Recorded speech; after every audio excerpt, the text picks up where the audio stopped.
ขอบใจผู้ใหญ่ใจดีเด้อเอาขอบใจได้ไหมเด้อพี่เลี้ยงขอบใจพี่เลี้ยงเด้อพี่น้องเด้องามเลยงามเลยข่อยก็เคยแต่ใส่เคยได้ใส่พี่น้องปัจจุบันนี่ก็ขายหมดเลยปัจจุบันนี่บ่มีแล้วมีกันน้อยเดียวสามสาวนางนี่แหละนั่นก็ขายมันได้ลองมึงได้ไหมลองมึงได้ไหมต้องให้จับแล้วก็เงินเฮงไหนบ้างเงินเฮงพี่น้องให้จับไปเด้อเงินเฮงขอบใจเด้อผู้ใหญ่ใจเดียวหายนี่สาวนางได้ใส่กี่คลิปแล้วบาทนี่ลองเลือกมาเลยใส่ลูก2สลึงมันนี่เท่าไหร่13.5โอ้70,000บาทหนึ่งโอ้35อ้าวโอ้ย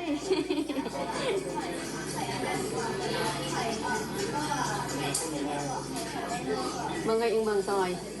ก็งามแล้วงามพอเขาจะจอยต้องใส่แบบย่อยๆลงในหนึ่งงามพี่น้องเอาบทจากวงถึงเลขไทยก็ได้พอดีเด้อ12 ตื้อถึง12 ตื้อมาซื้อเลยซื้อลอตเตอรี่เลยงามว่าสิฮะ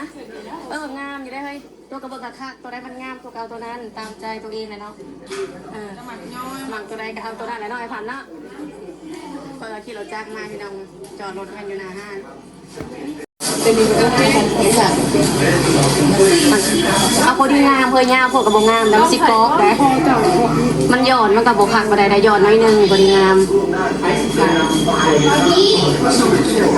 โอ้แต่ใส่ใหญ่นะ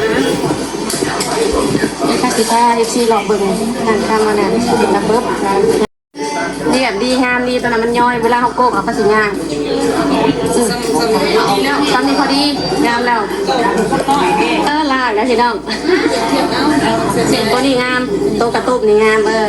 ตัวกระตุกนี่งามกระตุกงามก็ให้เลี้ยงตัวเก่าเด้อที่สมอง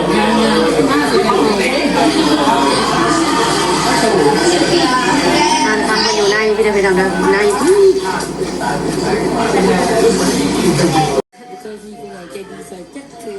โอ้ยมึงยังสูบดีแล้วบริเหตุช่อง YouTube ก็ยังไงนะยี่ปุซอยเจ้าเห็ดซองยูทูบเหรอหมูตั้งไงแล้วก็เห็ดไทยยังไงเส้นได้ถึงงามพี่เลี้ยงโอ้ยตั้งมาที่เส้นได้ไม่ยังเหรอเจ้าจักบาทเส้นก้างเป็นก้างเหรอสูงนี่มุมสูงเราเลือกสอบยิ้มไปเปิดพี่เด้อขอได้เขาก็สิยิ้มกันขอได้เขาก็สิยิ้มกันจำเลยบอกเปลี่ยนใส่เศษ40 บาทนี่บอกแล้วอุ้มเงินหายชาแนลก็ได้ชาแนลก็คือตัวจากนี้ตัวนี้ล่ะ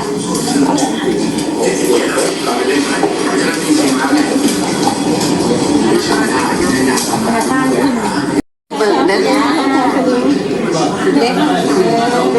ตัวเซลล์กับไม่ใช่ต้องชื่อจ้าได้ไลน์ก็ได้เลยเฮ้ย FC เนี่ยมันได้เห็นบ่มันบ่ได้เห็นเลยค่ะมันดังได้บ่มึงบ่มีประมาณก็ได้นะเดี๋ยวเวลาแจว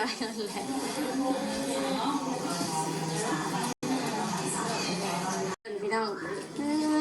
จ่ายใส่เอาแห้งได้ไหมใส่ที่หัวกับใส่ยังเงี้ยเหรอวะ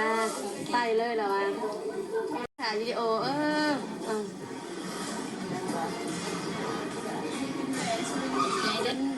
ทำให้กันสวยๆพี่น้องสวยๆงามๆแบบนี้ได้ตังใส่เฮ้ยใส่ได้ซื้อใส่ต้องใส่ได้จะพูดได้เนาะไปเมื่อพี่น้องวันนี้บายเมื่อไปจะมาถามเนาะสาวนางนะเป็นอะไรตื่นเต้นมากราศีจับเลยใจเด้อพี่เลี้ยงใจละลายน้องขอบใจละลายเด้อใจจริงคนตายใจดำ คนหักเพลงมันมีคนซื้อของมันขอบใจพี่เลี้ยมเด้อขอบใจหลายๆเด้อไปต้องเขาเพื่อเล่นเนาะให้เจ้าถือหวยรวยเบอร์เนาะ จะเข้ามา สุขภาพเป็นแข็งเด้อพี่เลี้ยม เข้ามาติดต้นจนจบ ที่หักหมูข่อยแพงหมูข่อยเด้อขอบดีใจนำพี่น้องขอบดีใจขอบตื่นตันคือกันได้นี่ข่อยปูไปถ่ายวิดีโอขอบตื่นตันนำเราดีใจนำหมูเป็นโทษอะไรเนาะมันออกนี่อยู่เนาะมันก็ใส่ตาบอกเพื่อมันจะตามทำงาน การเด็ก ทำทาง เสียบ เพื่อนไหม อันนี้ อะไรเลือดเลยเนาะโอ้บริใส่ตาใส่โดน เป็นเด็กกล้ามน้ำนี่เลยมันเนี่ยเขา ใส่เอาใส่ได้ ไอ้หมายกูใส่ใส่ กูอยากแทงหัวมันใหญ่เลย บัวเจ็บแบบนี้อุ้ย เอาให้พันได้เห็นแล้วเนี่ยเดี๋ยวเห็นมันตันนั่นเองมันตันเลยตอนนี้ก็ได้เบอร์สรุปเงินกันแล้วตัวนี้นะโฮนี่8,800ตัวนะ เนี่ย 8,800น้องหาโฮนี่ตัวนั้นเท่าไหร่เลยตัวนี้ตัวนี้ตั้งเลย8,800เนาะแต่มาตัวนี้สอย2 สลึงก็ต้องดู35,000บวกกันเป็น44สาวนางจ่ายตังไปมาเลย44,000 บาทพี่น้อง44,000 บาทเลยโอมกัน 13 นะ ขอบใจป้า 8,800 8 บวกหารคือ 35ดิ40 บาท 43 43ไป 8 บวกหารจะไม่ใช่เอาขู่ใช่ไหม 13 800เนาะ13 800พี่น้องมันเป็นก้อนแต่ก็ได้มาใส่นะอย่างนั้นเราดีนะดีมันเป็นทรัพย์สินอนาคตเขาบ่มีเขาก็ขายแต่ของที่ระลึกนี่บ่คนพี่น้องใส่เบิ่งให้ FC เบิ่งเนาะพี่น้องโอ้ยใส่คำราศีจับได้พี่น้องทั้งหูทั้งคอเนาะราศีมันก็หายเราได้อันนี้พี่น้องเริ่มปิ้งแล้วมาเด้อเบิ่งกระดูกกระหัวนี่คือหลายแค่นี้ว้ามาเด้อเอิ้นป้าแล้วเอิ้นย่า อันนั้นเองอัน น้องบ่